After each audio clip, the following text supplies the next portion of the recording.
Hello दोस्तों, आप सभी का स्वागत है आपकी अपनी YouTube channel Rathore mathematics point पे। आज मैं आप लोगों को त्रिकोणमिति के बारे में बतलाने के लिए जा रहे हैं। त्रिकोणमिति, जिसे इंग्लिश में ट्रिगोनोमेट्री कहते हैं, तो इसका इंट्रोडक्शन क्या है, यानी इसका भूमिका क्या है, इसके बारे में समझेंगे। त्रिकोणमिति त्रिकोणमिति तीन शब्दों के मेल से बना है। त्रि, जिसका अर्थ होता है तीन, कोण, जिसका अर्थ होता है कोण, मिति, जिसका अर्थ होती है माप।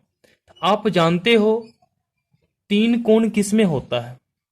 जैसा कि आप जानते हैं कि त्रिभुज त्रिभुज में तीन कोण होती है, तो तीन कोण माप है।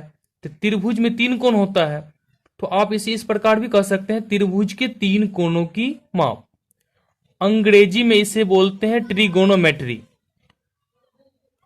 तो ये ग्रीक भाषा के तीन शब्दों के मेल से बना है, जिसमें पहला है ट्राय, जिसका अर्थ होता है तीन। दूसरा है गोन, जिसका अर्थ है भुजा। और तीसरा है मैट्रन, जिसका अर्थ है माप। ट्राय यानी जिसका अर्थ होता है तीन, तो तीन। गोन, जिसका अर्थ होता है भुजा। आप जानते हो तीन भुजा किस में होती है, त्रिभुज में होती है। इसे आप इस प्रकार कह सकते हैं, त्रिभुज की तीन भुजाओं की माप। अब इसका परिभाषा क्या है, इसके बारे में हम लोग समझेंगे।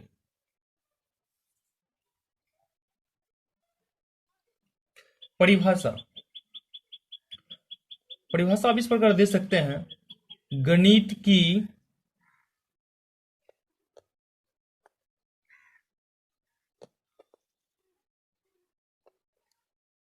वो शाखा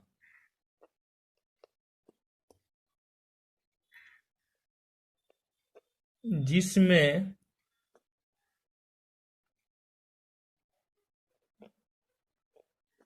त्रिभुज की भुजाओं और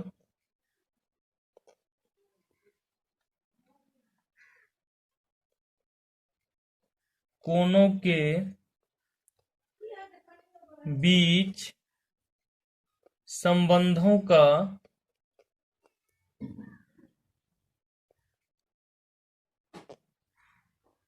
अध्ययन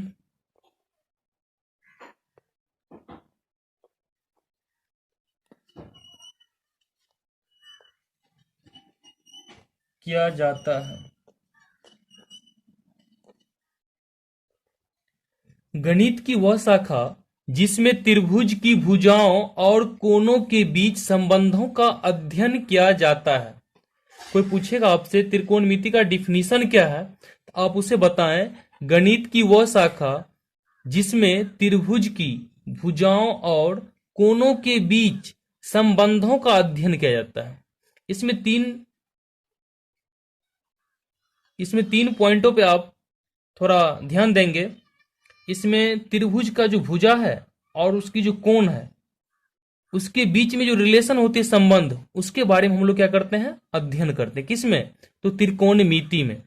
त्रिकोणमिति में जो है, त्रिभुज के भुजा और कोणों के बीच संबंधों का अध्ययन किया जाता है। कोई पूछेगा त्रिकोणमिति क्या है, तो गणित की वह शाखा है जिसमें त्रिभुज की भुजाओं और कोणों के बीच संबंधों का अध्ययन किया जाता है।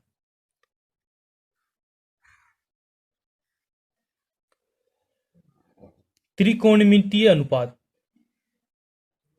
त्रिकोणमितीय अनुपात ट्रिगोनोमेट्रिक रेशियो। जैसे मान लीजिए कि एबीसी एक समकोण त्रिभुज है। त्रिकोणमिति में हम लोग समकोण त्रिभुज के बारे में पढ़ते हैं। जैसे एबीसी एक समकोण त्रिभुज है, जिसमें बी समकोण है और एंगल ए और एंगल सी न्यून कोण है।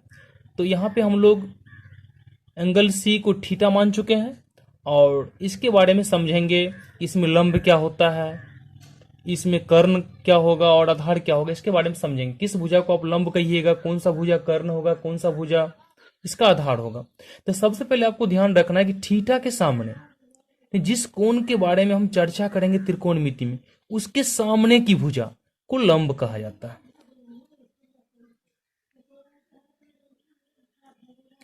समकोण के सामने की भुजा, समकोण ये 90 डिग्री के सामने की भुजा को कर्ण कहते हैं। क्या बोलते हैं? कर्ण कहते हैं। तो आप समझते हैं कि समकोण त्रिभुज में तीन भुजा होती है, एक होता है लंब, एक होता है कर्ण, तीसरा आधार। तो जब ये भुजा लंब है, ये कर्ण है, तो जो बचा वो क्या हो जाएगा? आधार। या आप ऐसे भी कह सकते हो, समकोण और थीटा के बीच वाले भुजा को आधार बोलते हैं। क्या बोलते हैं? आधार बोलते हैं। तो पूछेगा आपसे कि आप बताएं मुझे कि लंब क्या है, तो थीटा के सामने की भुजा, थीटा का सामने जो भुजा होगा उसे बोलेंगे लंब, और समकोण के सामने की भुजा को बोलेंगे कर्ण। तो अब जो भुजा शेष बच जाती है वो क्या है? मेरा आधार है। आप ध्यान देंगे, अगर मान लीजिए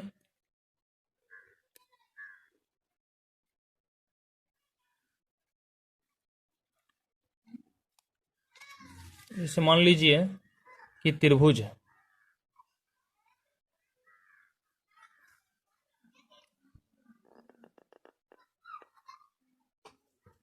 मान लो कि ये एबीसी त्रिभुज है और यहां पे थीटा ये है, तो इस केस में थीटा के सामने यानी बीसी भुजा है, ये हो जाएगा लंब।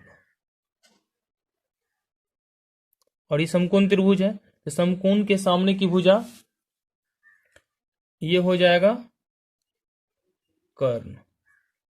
अब देखिए थीटा और समकोण के बीच यही भुजा है, यानी शेष जो भुजा बचती है उसे बोलिएगा आधार। तो ये मेरा आधार हो गया, ये कर्ण हो गया, ये लंब हो गया। तो प्यारे बच्चों आपको ध्यान रखना है कि थीटा के सामने की भुजा को लंब कहते हैं, समकोण के सामने की भुजा को कर्ण कहते हैं, और थीटा और समकोण के बीच की भुजा को क्या बोलेंगे? आधार। आप इस तरह लिख लें,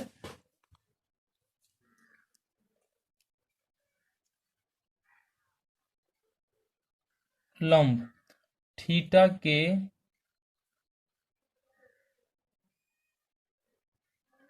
सम्मुख भुजा को लंब कहते हैं।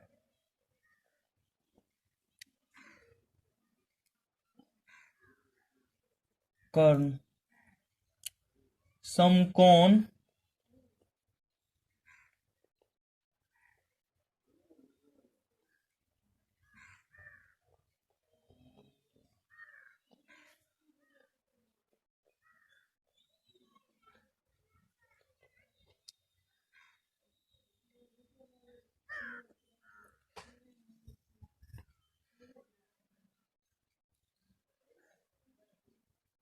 आधार।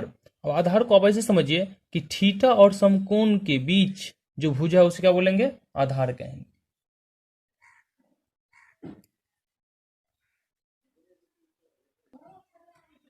थीटा की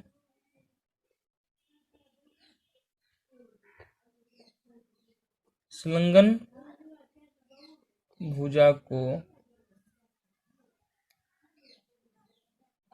आधार कहा जाता है। थीटा की संलग्न भुजा, यानी आप ऐसे भी कह सकते हो कि थीटा और समकोण के बीच जो भुजा है, लिख ले नोट में, थीटा और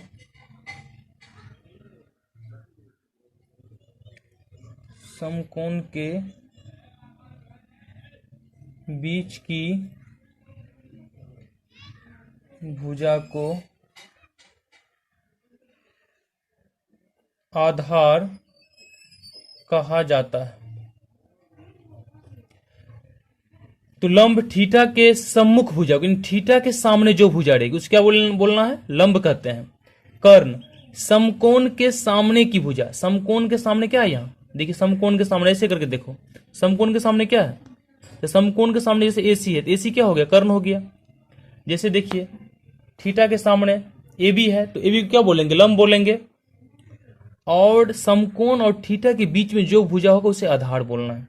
कोई पूछेगा लंब, तो थीटा के सम्मुख भुजा को लंब कहते हैं, कर्ण समकोण के सामने की भुजा को कर्ण कहते हैं, आधार थीटा की संलग्न भुजा को आधार कहा जाता है। अर्थात आप ऐसे कह सकते हैं कि समकोण और थीटा के बीच जो भुजा है वो क्या है? मेरा आधार है। या देखिए, समकोण और थीटा के बीच जो भुजा वो क्या है? मेरा आधार है। अब मैं आप लोगों को त्रिकोणमितीय अनुपात जो 6 है इसके बारे में बतलाने के लिए जा रहे हैं।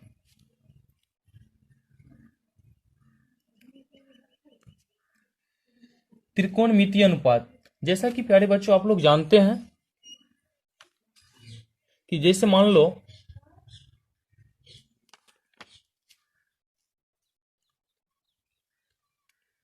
कि ये राम है, एक परिवार में राम है, सीता है और ये लव है। राम यानी परिवार का हेडमैन है, यानी सीता के पति हैं, और राम का ये पत्नी है सीता, और लव जो है राम सीता का बेटा है। तो कोई पूछेगा कि आपसे, मान लीजिए कि राम और सीता के बीच में क्या रिलेशन है, तो राम का सीता कौन है, तो राम का सीता क्या है, पत्नी है। अब कोई पूछेगा सीता और राम के बीच में क्या रिलेशन है, सीता का राम कौन है, तो सीता का राम पति है। फिर कोई पूछेगा, देखिए यहाँ दो व्यक्ति है, दो संबंध बन गया, राम का ये क्या है, पत्नी है, सीता के ये पति है, तो दो संबंध है। सीता का लव कौन है, सीता का लव बेटा है, और लव का सीता कौन है, लव का सीता माँ है। फिर कोई पूछेगा आपसे राम और लव के बीच में, तो राम का लव कौन है, तो राम का लव पुत्र है, और लव राम का बेटा है। इनके इनके बीच दो संबंध बना, फिर इनके इनके बीच दो संबंध बनता है, और इनके इनके बीच दो संबंध, तो 6 संबंध बन गया। सेम इसी प्रकार त्रिभुज में 3 भुजाओं के बीच 6 संबंध है। कोई आपसे पूछे कि त्रिभुज में 3 भुजाओं के बीच कितने संबंध है, तो 6 संबंध है। जैसे पहला,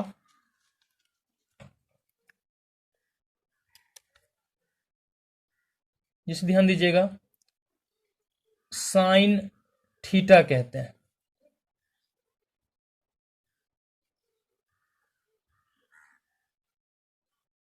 लंब और कर्ण के बीच में जो संबंध था उसे साइन कहा गया। तो थीटा यहां इसलिए लिखे हैं ताकि इस कोण के लिए आपको समझ में आ जाए।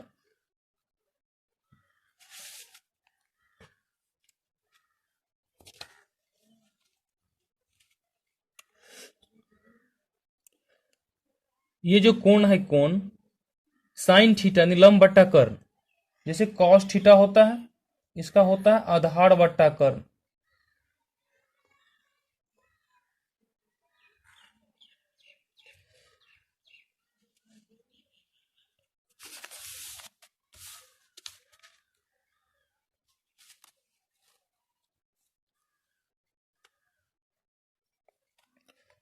जैसे टेन थीटा है, इसका होता है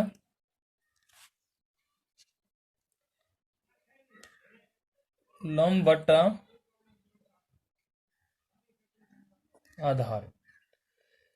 साइन थीटा लंब बट्टा कर्ण होता है। लंब और कर्ण के बीच जो संबंध है उसको त्रिकोणमिति में साइन से दिखलाया गया है। आधार और कर्ण के बीच जो संबंध है उसे कॉस से दिखलाया गया है, और लंब और आधार के बीच में जो संबंध है उसे टेन से दिखलाया गया है। अब देखिए, साइन का उल्टा होता है कॉसेक, कॉस का उल्टा होता है सेक, और टेन का उल्टा होता है कॉट। अब जैसे ही उल्टा बोले तो लंब जैसे ऊपर है, कर्ण नीचे, तो यहाँ कर्ण चला जाएगा ऊपर और लंब आ जाएगा नीचे।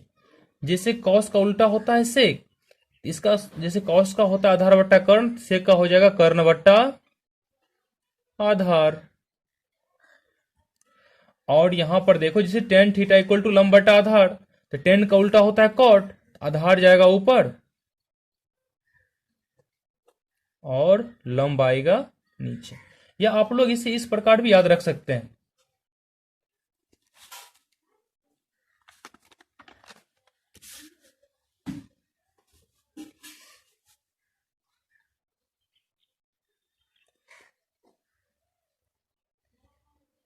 लाल बट्टे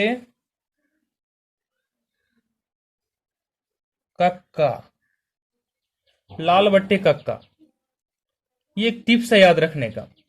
जैसे यहां पे एल का मतलब होता है लंब, ए का मतलब होता है आधार, और के का मतलब होता है कर्ण। ध्यान दीजिएगा, जैसे लंब आधार जैसे यहां पर देखो लंब आधार अलंब है, यहां पर कर्ण कर्ण आधार है। जिसे आप जानते हो एल बट्टा ए, ये एल बट्टा ए का मतलब हुआ लंब बट्टा कर्ण। ये किसका फॉर्मूला होती है? लंब बट्टा कर्ण साइन का। आधार बट्टा कर्ण किसका होता है? कॉस का। और लंब बट्टा आधार किसका होता है? टेन का। ये याद रखना। और उल्टा, इसी का उल्टा कर दीजिए। लंब बट्टा कर्ण यानी लाल बट्टे कक्का, लंब बट्टा कर्ण यानी साइन का होता है, आधार बट्टा कर्ण यानी कॉस का होता है, और लंब बट्टा आधार यानी टेन का होता है। और इसका उल्टा इसे करना है। उल्टा कैसे करना है? जैसे उल्टा हम देखो, आधार बट्टा लंब किसका होगा? आधार बट्टा लंब होगा कॉट का। फिर देखो कर्ण बट्टा आधार किसका होगा? सेक का। और कर्ण बट्टा लंब किसका होगा? कोसेक का। इस तरह आप लोग याद रखें, ये टिप्स है। लाल बट्टे कक्का, लंब बट्टे कर्ण होता है साइन का, आधार बट्टे कर्ण होता है कॉस का, और लंब बट्टे आधार होता है टेन का। फिर इसका उल्टा रिपीट करना, इस आधार बट्टे लंब यानी ए बाय एल कॉट का हो जाएगा, कर्ण बट्टे आधार यानी सेक का हो जाएगा, और कर्ण बट्टे लंब कोसेक का हो जाएगा। तो ये टिप्स है, याद रखें। अब हम लोग अगले वीडियो में त्रिकोणमिति के बारे में समझेंगे और कुछ इसका संकेत वगैरह के बारे में अध्ययन करेंगे। मैं उम्मीद करता हूं कि आप लोगों को त्रिकोणमिति अनुपात, त्रिकोणमिति का इंट्रोडक्शन, परिभाषा अच्छी प्रकार से समझ में आ गया होगा। यदि आप लोगों को दिक्कत हो तो कमेंट करके जरूर भेजें, ताकि हम आपका कमेंट देख सकें और जो समस्या होगा उसे फिर से बताने का कष्ट करेंगे। तो आप लोग प्लीज लाइक और सब्सक्राइब करें।